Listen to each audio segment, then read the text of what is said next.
자, 오늘 우리에게 주신 하나님의 말씀은 이사야 64장 1절로 12절까지 말씀입니다. 원하건대 주는 하늘을 가르고 강림하시고 주 앞에서 산들이 진동하기를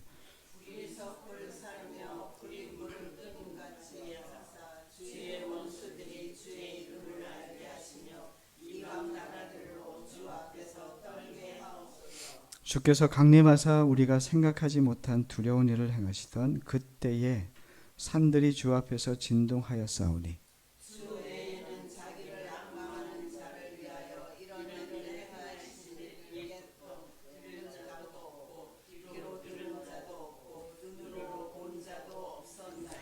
주께서 기쁘게 공회를 행하는 자와 주의 길에서 주를 기억하는 자를 선대하시거늘 우리가 범죄함으로 주께서 진노하셨사오며 이 현상이 이미 오래되었사오니 우리가 어찌 구원을 얻을 수 있으리까.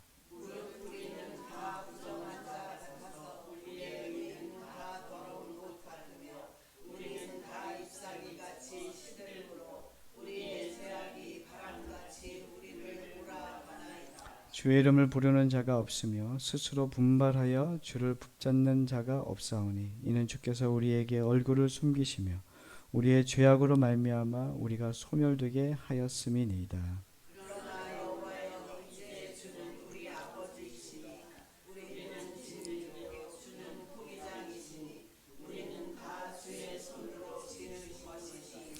여호와여 너무 분노하지 마시오며 죄악을 영원히 기억하지 마시옵소서. 구하오니 보시옵소서. 보시옵소서. 우리는 다 주의 백성이니이다.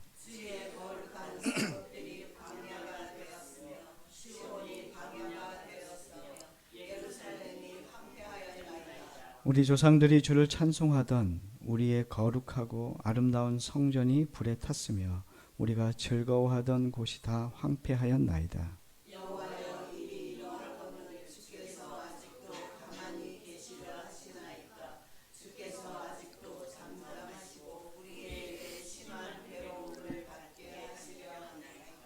아멘. 할렐루야. 자, 오늘 말씀은 비상한 하나님의 은혜라고 하는 주제로 말씀을 전합니다. 우리가 읽은 이사야 64장의 말씀은 성경에 기록된 가장 위대하고 아주 절박한 기도의 기도 중 하나입니다. 오늘 이 기도가 단지 과거 이사야 선지자의 기도뿐만이 아니라 지금 이 시대를 살아가고 있는 우리에게도 또 우리의 한 사람 한 사람 영혼들에게도 간절히 부르짖어 또 우리가 주님 앞에 올려드려야 되는 소망의 기도가 아닌가라고 하는 생각이 됩니다. 지금 우리는 이 시대와 나라 그리고 교회가 마주한 이 영적인 부패 또 도덕적인 위기가 매우 심각한 수준 가운데 있음을 알 수 있습니다.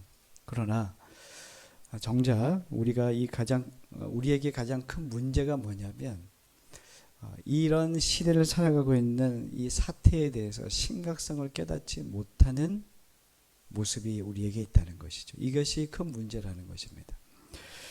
여전히 이 시대의 영적인 부패와 도덕적인 위기가 있음에도 불구하고 전혀 이것을 심각하게 바라보지 못하는 교회와 성도들의 모습, 이것이 지금 교회의 위기라는 것을 우리가 알 수가 있습니다. 그래서 오늘 이 기도는, 오늘 이사야 64장의 기도는 이 장엄한 기도, 우리의 영적인 눈이 열리고 또 하나님 앞에 오늘의 핵심 키워드가 뭐냐면 비상함입니다. 비상함. 그러니까 비상한 기도는 비상한 역사를 이루어내게 되거든요. 그래서 이러한 시대를 바라볼 수 있는 믿음의 눈이 열린 사람들은 또한 이 비상한 시간에 비상한 기도가 또한 하나님의 또 비상한 역사로 이루어지게 될 줄 믿습니다. 깨어 있어야 됩니다. 깨어 있는다는 것이 단지 하나의 이슈를 가지고 우리가 그것을 무엇을 막아서고 있고 무엇을 하고 있어가 아니죠. 이 시대를 향한 주님의 마음이 어떠한지를 깨달아야 됩니다. 오늘은 이제 부흥 시리즈의 마지막 시간입니다. 10번째입니다. 오늘이 이제 마지막이 되죠.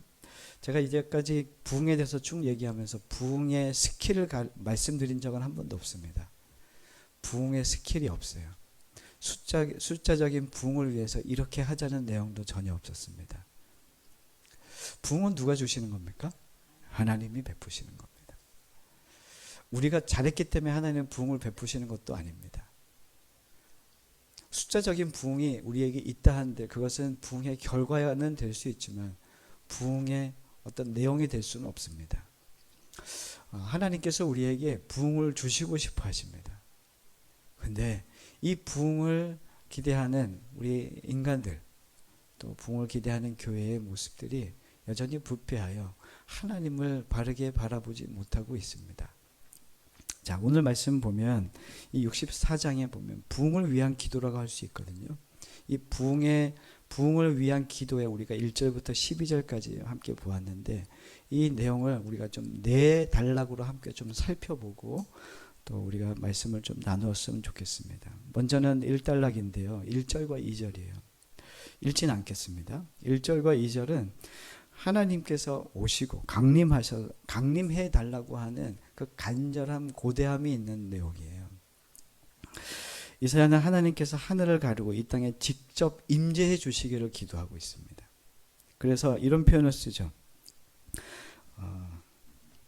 불이 섭을 사르며 불이 물을 끓임 같게 하사, 이렇게 얘기하고 있죠. 그러니까 여기에서 섭이라는 것은 마른 나무를 이야기하거든요. 그래서 마른 나무가 풀을 순식간에 태워버리는 불처럼, 그리고 물을 세차게 끓여버리는 불의 그 강력한 불의 권능으로 하나님 임하여 달라고 지금 이사야가 기도하고 있는 중입니다.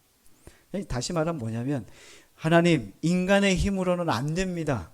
이거 얘기하고 있는 거죠. 하나님 오셔서 우리가 할 수 없는, 우리가 다 어지러워 놓은 이 총체적인 난국을 하나님께서 수습해 주시고 오셔서 하나님의 비상한 은혜로 덮어 주십시오.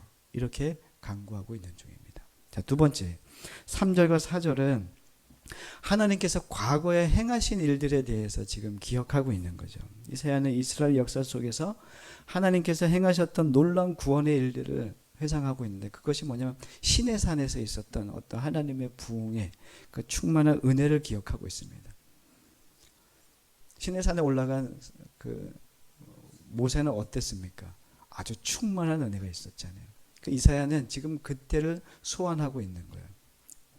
하나님, 그때의 은혜가 얼마나 크신지 우리의 선조들은 다 압니다. 우리의 백성들은 다 이것을 다 기대하고 있습니다. 하나님께서 광야 가운데 우리를 인도해 주시지 않았습니까? 먹을 것 없을 때 만나 내려주셨고 반석에서 물을 내어주셨고 홍해를 가르시지 않았습니까? 낮에는 구름 기둥으로 밤에는 불 기둥으로 인도해 주시지 않았습니까? 적들의 모든 공격을 막아주셨던 그 하나님이 지금 우리가 믿고 있는 하나님 아닙니까? 그때의 하나님, 지금도 그 하나님이 우리를 다스리고 계심을 믿습니다. 그러니까 과거에 하나님께서 이스라엘 백성을 지키시고 인도하셨던 것처럼, 다시 말하면 과거에 있었던 그 부흥의 충만함을 하나님 지금도 우리에게도 허락해 주십시오. 이렇게 지금 그 부흥의 추억을 이야기하고 있죠. 회복시켜달라고. 세 번째입니다. 5절에서 7절이에요. 매우 중요한 내용인데 이제 현재의 자신들의 영적인 상태를 직시합니다. 우리가 내용을 읽어봤지만 자신들이 자랑하던 의로움은 그저 더러운 옷일 뿐이었고 그들이 지은 죄악이 마른 잎사귀를 몰고 가는 바람처럼 자신들을 파멸로 몰아가고 있다라고 탄식하고 있어요. 그들은 무감각해요. 죄에 대해서 깨닫지 못해요. 그들이 행하는 것이 무엇인지 모릅니다. 그래서 5절부터 7절까지 쭉 읽어보시면 그들이 얼마나 엉망인지, 얼마나 하나님에 대한 감각이 없는지 그렇게 자신들에 대해서 바라봐야 한다는 것을 지금 이야기하고 있는 거죠. 죄는 말이죠, 인간의 자신의 죄를 바르게 보지 못하게 합니다. 죄는 자신의 양심을 무디게 하죠. 그래서 영적인 민감성을 파괴해 버립니다. 누구 하나 스스로 분발하여 하나님을 찾지 않습니다. 그러니까 우리가 하나님을 찾지 않는다는 것은 어떤 거냐면 지금 우리 안에 영적인 파산 상태라는 거예요. 교회는 나오는데 교회 와서 주님을 비상한 마음으로 주님을 찾지 않아요. 돈이 필요하면 어떻게 하십니까? 잠이 옵니까? 돈이 지금 당장 뭘 막아야 되는데 돈이 없으면 어떻게 해요? 잠이 안 와요. 어떻게든 빌려요. 근데 우리가 하나님의 임재와 또 하나님 우리와 함께 하심을 경험하지 못해. 영적인 하나님과의 교제가 없는데도 이 죄로 인해서 하나님에 대한 분발, 하나님을 찾는 행위나 하나님에 대한 감각이 모두 잃었는데도 누구 하나 하나님 앞에 달려 나와서 하나님 우리가 이 지경입니다. 이렇게 하지 않고 있다는 거죠. 전적인 타락과 영적 무기력을 직시하는 과정을 오늘 이야기하고 있습니다. 네 번째 단락은 8절부터 12절이에요. 하나님과의 관계에 호소하는 최후의 간구입니다. 인간에게는 아무런 소망이 없지만 이사야는 이렇게 이야기하죠. 하나님만이 우리의 최후의 보루십니다. 우리가 비록 범죄했지만 하나님은 여전히 우리의 아버지십니다. 이렇게 고백하고 있는 거죠. 그래서 자신들의 존재에 대해서 이렇게 얘기하는 거예요. 자신 존재에 대해서 8절에 이렇게 얘기하잖아요. 여호와여 이제는 주는 우리 아버지시니다. 우리는 뭐라고요? 진흙입니다. 우리는 진흙이고 주님은 토기장이십니다. 이렇게 얘기하죠. 어디로 간 거예요? 창조시대. 하나님이 처음 우리를 창조하셨던 때로 지금 소환하고 있는 중이에요.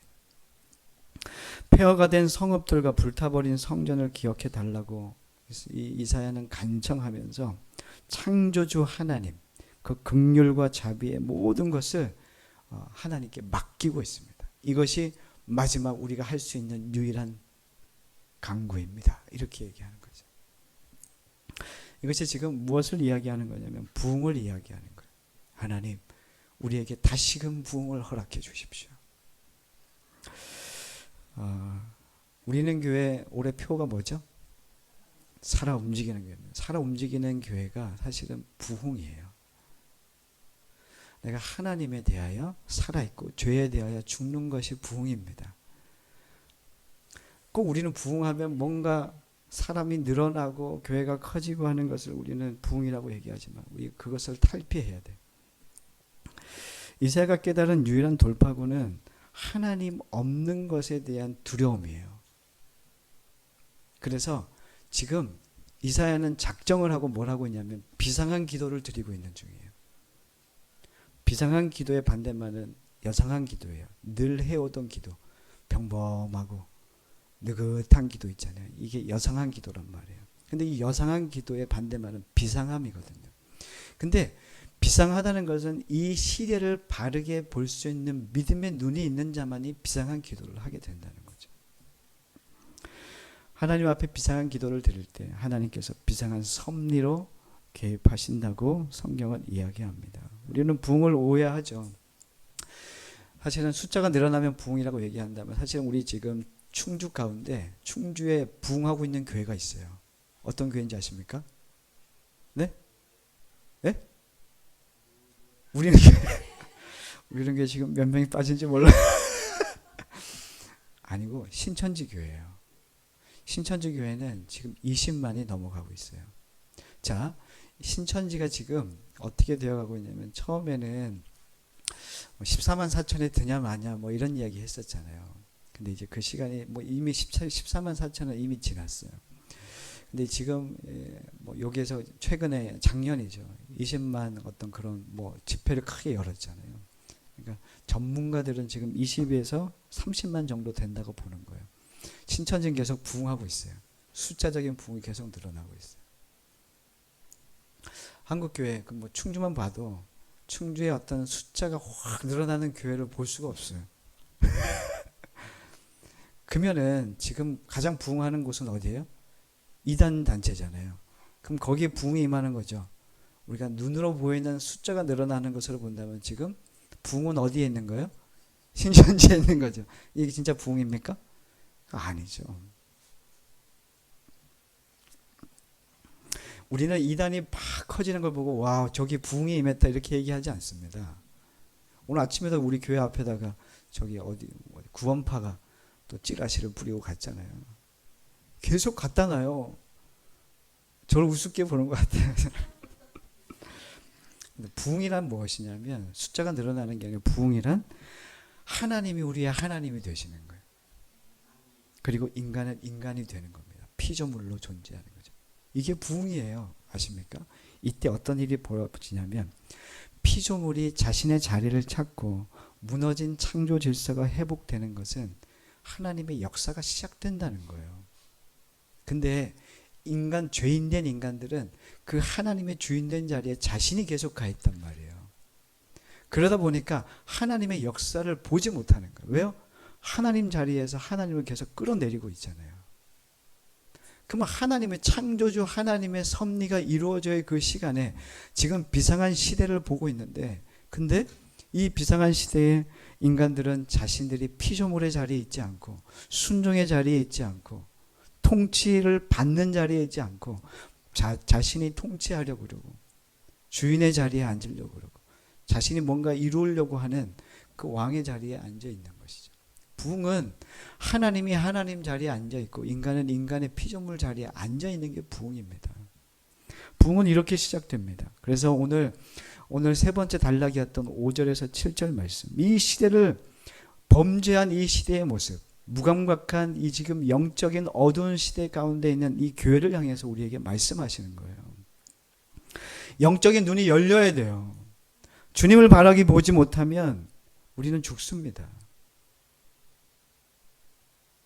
제가 이번에 그 팔 수술하면서 의사 선생님을 딱 만났는데 저한테 뭐라고 하는지 아세요? 처음에 딱 보더니 막 얘기하더니 혹시 일주일 넘게 입원해야 되는데 괜찮냐요? 그래서 저는 안 됩니다. 그랬더니 무슨 일 하시는데 그러냐는 거예요. 그래서 숨기고 싶었는데 목사입니다. 그랬더니 그래요? 저희 형도 뭐 목사인데 말을 안 들어요. 막 이러면서 저한테 갑자기 혼을 막 내는 거예요. 그래가지고 목사님 잘 들으세요. 목사님들이 제일 말 안 듣거든요. 제가 얘기하는 거 하란 대로 하셔야 돼요. 막 저한테 막 혼을 내듯이 막 얼마나 화가 나는지. 근데 맞아요. 목사들의 말을 잘 안 들어요. 지금 우리에게 말씀하시는 게 사실 그런 거거든요. 여러분들 지금 내가 병이 들어 암에 걸렸단 말이에요. 이 병이 암이라는 진단은 매우 무서운 병인데, 근데 나는 암에 걸렸는데 암에 걸린 거를 인정하지 않고 나 병원 안 가. 나 음식 잘 먹고 잘 자고 일어나면 금방 나. 됩니까 안 됩니까? 안 되겠죠. 그러니까 최고의 명의를 만나야 되는데 이 절박한 상황 가운데 최고의 명의를 만나야 돼요. 우리의 죄된 이 상태로는 하나님의 영광을 볼 수가 없어요. 어떻게 해야 됩니까? 최고의 명의는 누구세요? 예수 그리스도예요. 그분께 나아가야 된단 말이에요. 근데 안 나가. 죄로 인해서 죽어가고 있는 중인데도 우리는 그거에 대해서 이 목숨이 지금 살아있는 게 아니라 죽어가고 있는 중인데도 전혀 감각을 잃어버려서 하나님께 나아갈 생각을 안 해요. 지금 이 시대가 그렇다는 거예요. 자, 이 시대가 얼마나 죽어가고 있는지, 얼마나 큰 위기 가운데 있는지를 예언한 사람이 있어요. 19세기에 이 구세군을 창시한 사람이 있는데, 구세군 아시죠? 구세군을 창시했던 영적 지도자 윌리엄 부스라고 하는 사람이 있어요.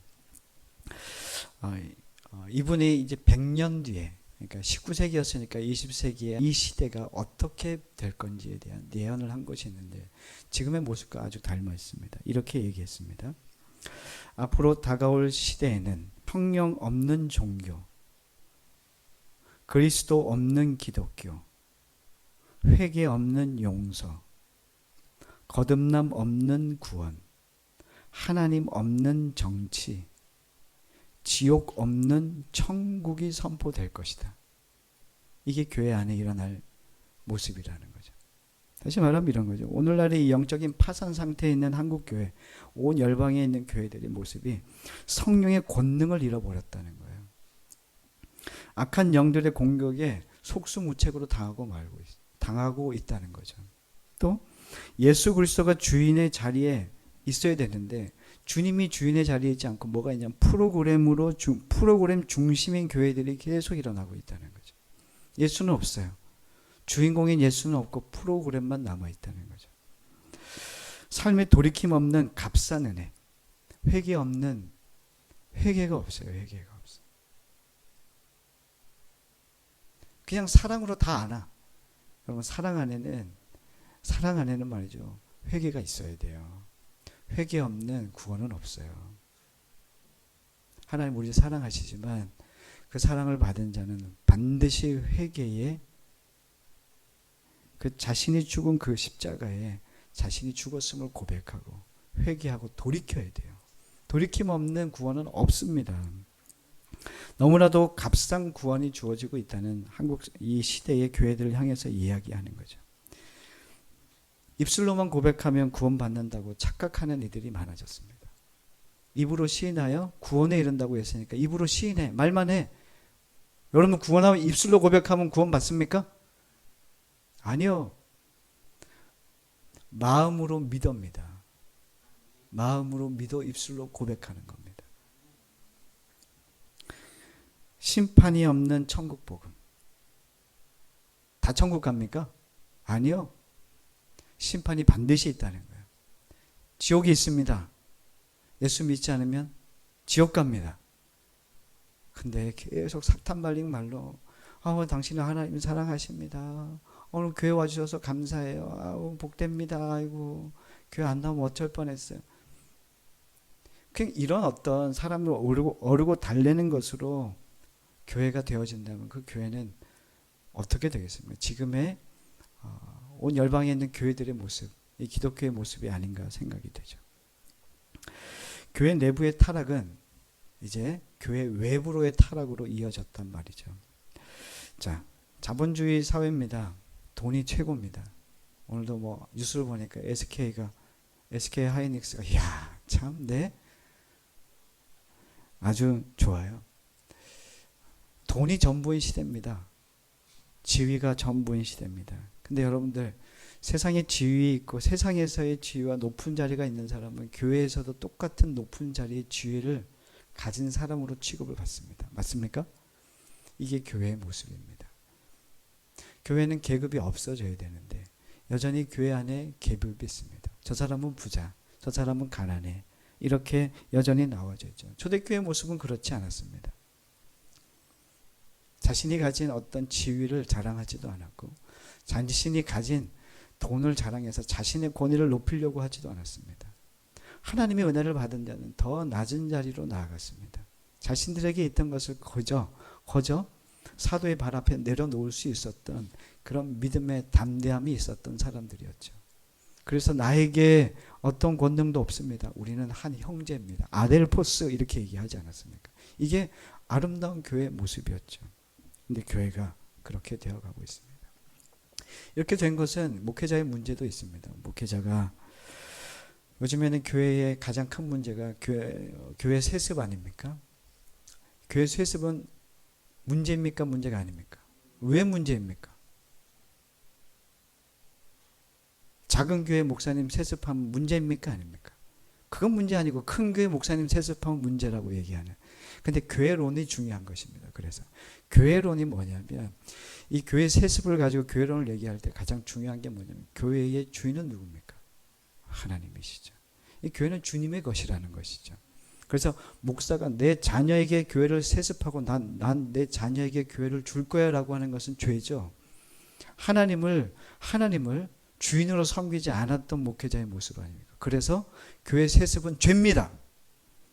그건 하나님을 인정하지 않은 거죠.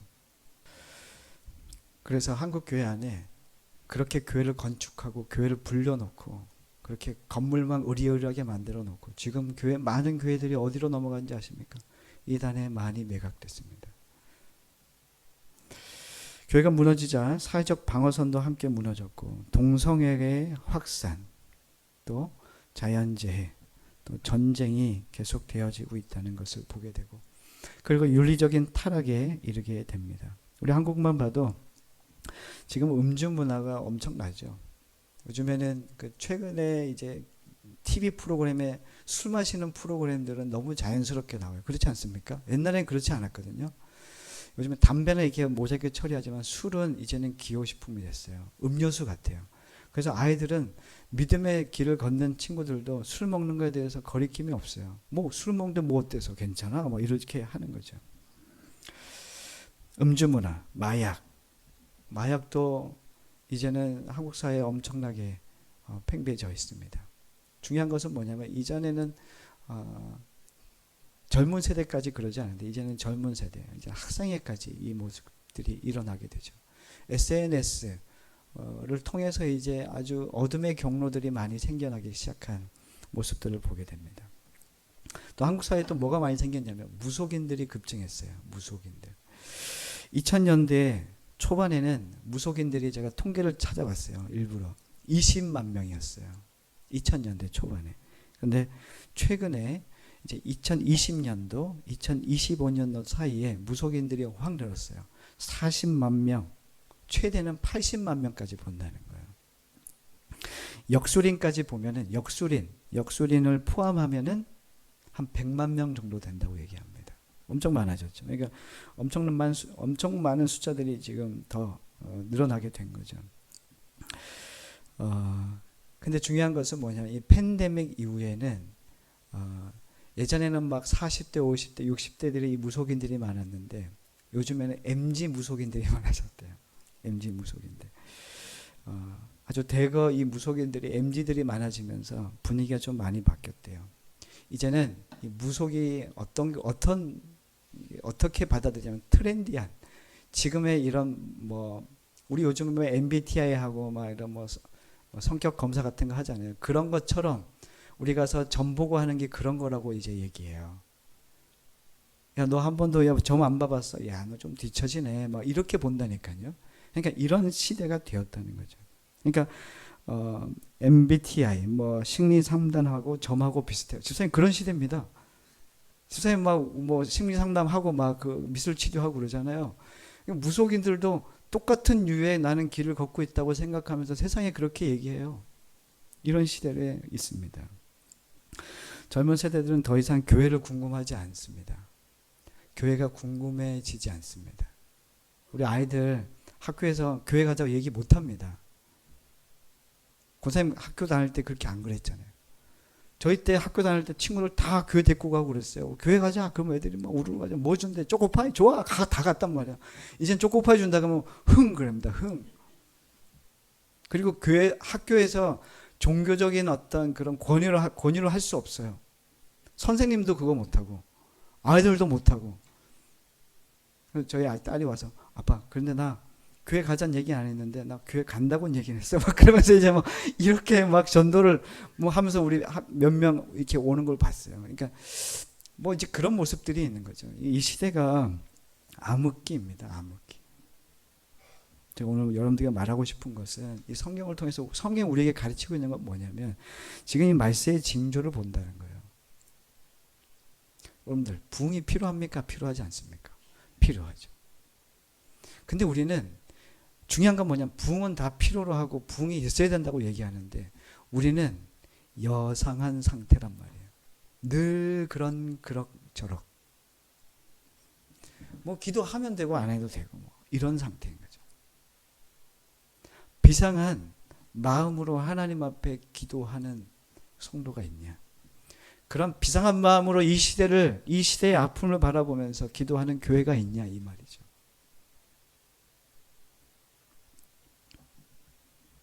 성경은 마지막 세대의 말세 때에 복음이 전파됨과 동시에 이 전 세계적인 자연재해와 고통 그리고 성도들을 향한 극심한 핍박과 환란이 닥칠 것이라고 분명히 경고합니다.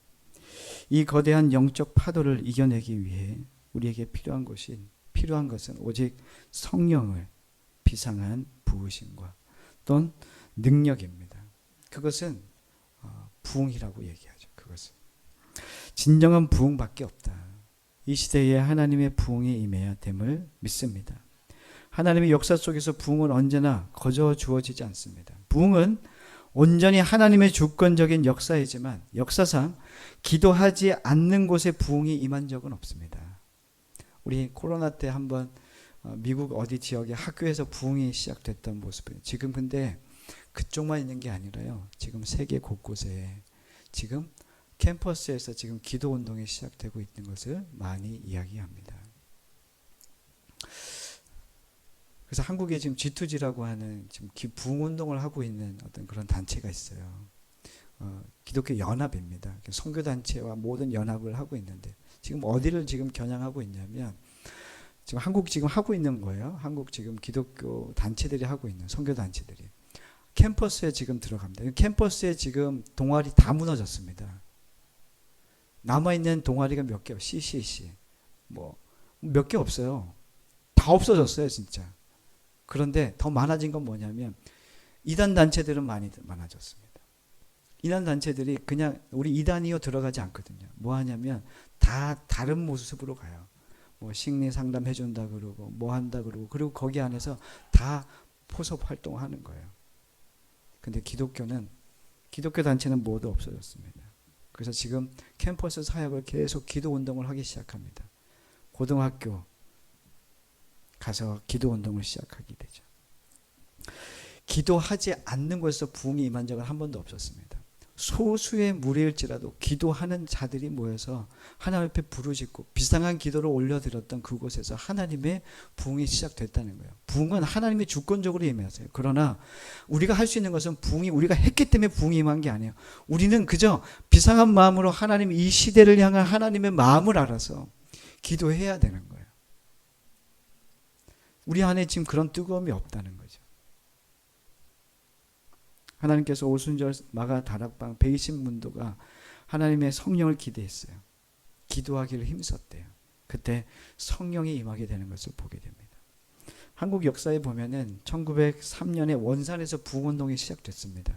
그리고 그것이 1907년에 평양 대부흥으로 연결되어지죠. 그리고 1910년에 백만인 구령운동이라고 하는 이 부흥이 계속 연결되어서 나타난 것을 보게 됩니다. 다 뭐냐면 기도 운동이었어요. 기도할 때 회개가 일어나기 시작하고 회개가 일어나자 그 안에서 기도자들이 모이기 시작하는 거예요. 하나님의 부흥이 임한 거죠. 지금 이 시대의 한국교회의 모습은 마치 세상의 유혹에 그냥 빠져있는 그 들릴라의 유혹에 빠진 누구? 삼손의 모습과 같아요. 어떠냐면 두 눈 다 뽑혔어. 머리카락 다 잘렸어. 아무 힘 못 써. 보지도 못하는 상황 가운데 있다는 거죠. 우리는 무엇에 지금 유혹에 상당히 빠져 있어요. 시선을 모두 빼앗겨 버렸어요. 성령의 능력이 없어요. 아무 힘을 못 써요. 그냥 세상에 어려움이 닥치면 그냥 불썩 주저앉아 버려요. 아유, 나 하나님 돕지도 도와주지도 않고 나 안 해, 신앙생활. 이게 우리의 모습이에요. 삼손의 모습이에요. 머리 잘린 두 눈 뽑힌 삼손의 모습. 이게 지금 한국교회의 모습입니다. 삼손은 나실인이에요. 구별된 자란 말이야. 근데 그 구별된 모습이 전혀 없습니다. 그때 마지막 이제는 그 모든 사람, 그 이방 사람들 앞에서 뭐 합니까? 조롱당하고 있는 그 삼손의 모습 보았죠? 그때 마지막 삼손이 기도했던 게 있어요. 뭐라고 기도했냐면 주 여호와여 구하옵나니 나를 생각하옵소서. 하나님이여 구하옵나니 이번만 나를 강하게 하사. 이번만 나를 강하게 해주십시오 라고 얘기합니다. 그리고 하나님 앞에 기도해요. 그리고 그를 끌어서 눈이 보이지 않으니까 끌어서 데리고 왔던 그 종에게 부탁합니다. 내게 이 건물의 가장 큰 기둥에다가 나를 좀 데려다 다오. 그리고 어떻게 합니까? 마지막 그 하나님 기도하고 난 다음에 힘을 달라고 기도하고 그 건물을 이 기둥을 무너뜨리죠. 힘이 넘쳤던 삼손의 모습, 그때에 죽인 사람보다 그 자리에서 마지막 그 건물에서 건물을 무너뜨려서 죽인 자가 더 많았습니다. 여러분들, 부흥은 하나님이 하시는 거예요. 부흥은 하나님이 주시는 겁니다. 우리는 뭐 해야 됩니까? 지금 우리가 해야 되는 건 뭐냐면, 하나님, 이 시대를 바라볼 수 있는 저에게 그런 눈이 없습니다. 하나님, 이 시대의 아픔이 저 아픔이 아닙니다. 전혀 이 시대를 바라보는데 슬프지 않습니다. 이게 우리들의 상태예요. 우리 뭐합니까? 그리스도인인데 하나님의 나라를 이 땅 가운데 실현하는 꿈은 전혀 없고, 내 문제, 내 먹고 사는 문제밖에 모르는 우리들의 실정 아닙니까? 이 시대를 향해서 우리가 기도하고 있습니까? 이 시대 한국교회를 위해서 기도하고 있습니까? 이 열방을 위해서 기도하고 있습니까? 전쟁과 기근으로 베네수엘라의 지진을 해서 죽어가는 그 영혼들을 위해서 우리는 뭘 하고 있습니까? 기도는 하고 있습니까? 북한을 위해서 기도는 합니까? 그냥 오로지 내 기도는 99%예요. 세상을 위한 기도는 훌쩍 넘어가는, 하나님에 대한 하나님이 관심 갖는 것에 우리는 관심이 전혀 없습니다. 이란 사회에 대해서 우리는 알고 있습니다. 이란은 뭐 저렇게 계속 그래. 근데 최근의 보도에 의하면 이란 사회에 기독교인들이 이번에 전쟁으로 인해서 기독교인들이 다시금 일어나기 시작합니다. 믿는 자들이 더 많아지고 있습니다. 이란 사회에 말입니다. 우리는 나쁜 놈 다 죽여버려야 돼, 이렇게 얘기하는 사람들도 있더라고요. 하나님은 그들을 구원하고 싶어 하십니다. 하나님의 마음은 우리의 마음과 같지 않습니다. 우리가 지금 깨달아야 되는 것은 비상한 기도를 할 수 있는 존재가 되어야 되는데, 지금 우리는 우리밖에 몰라요.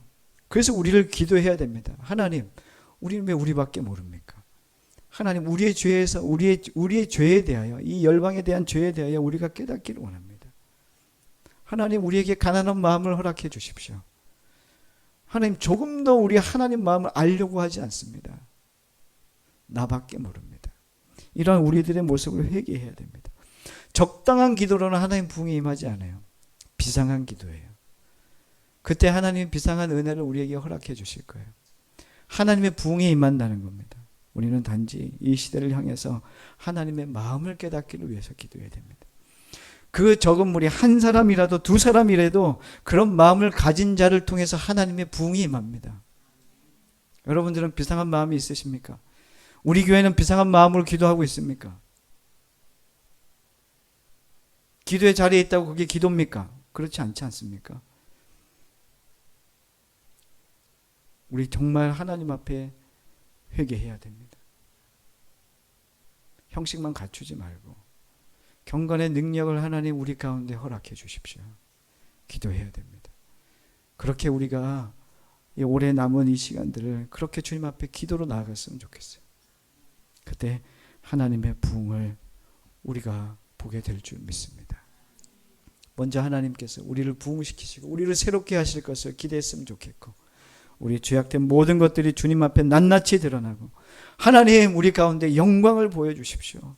하나님의 부흥을 우리에게 허락해 주십시오. 주님이 우리의 왕 되십니다. 하나님, 우리는 피조물입니다. 그저 하나님 앞에 순종하겠습니다. 그저 하나님 앞에 주시는 말씀을 따라 우리가 행하기를 기도합니다. 우리는 주님만이 우리의 최후의 보루십니다. 주님만이 우리의 길이요 진리요 생명 되십니다. 이 고백이 우리의 기도 안에서 날마다 선포되어지는 우리의 기도가 되었으면 좋겠습니다. 이것이 우리 교회를 향한 부흥입니다. 부흥이 회복되어지는 우리는 교회가 됐으면 좋겠습니다.